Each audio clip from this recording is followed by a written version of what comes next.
Hello and welcome. इस video को start करने से पहले आपसे रिक्वेस्ट है कि चैनल को सब्सक्राइब ज़रूर कर लेना है।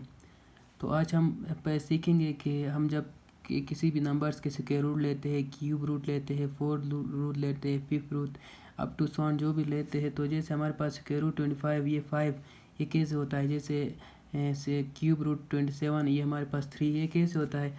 तो इसके सोल्यूशन की तरफ चलते हैं।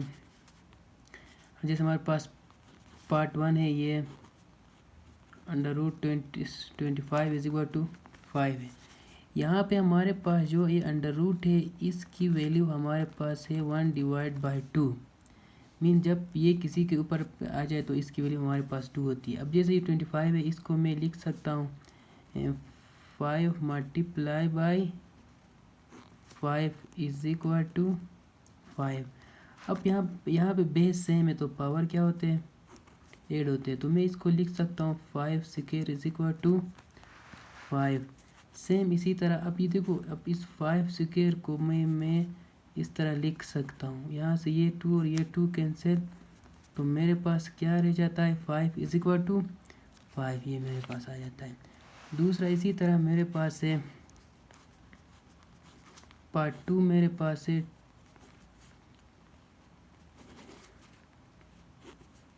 क्यूब रूट 27 है।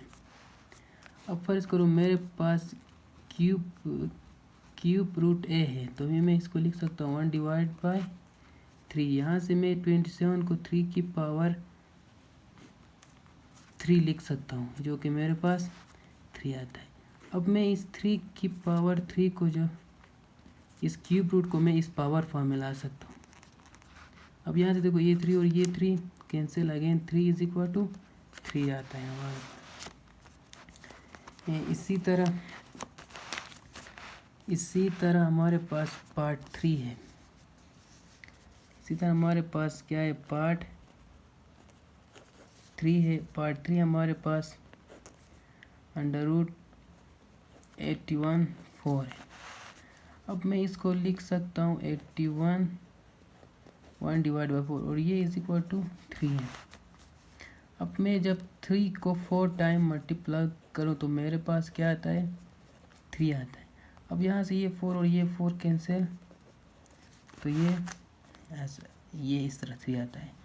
तो पार्ट 4 डू इट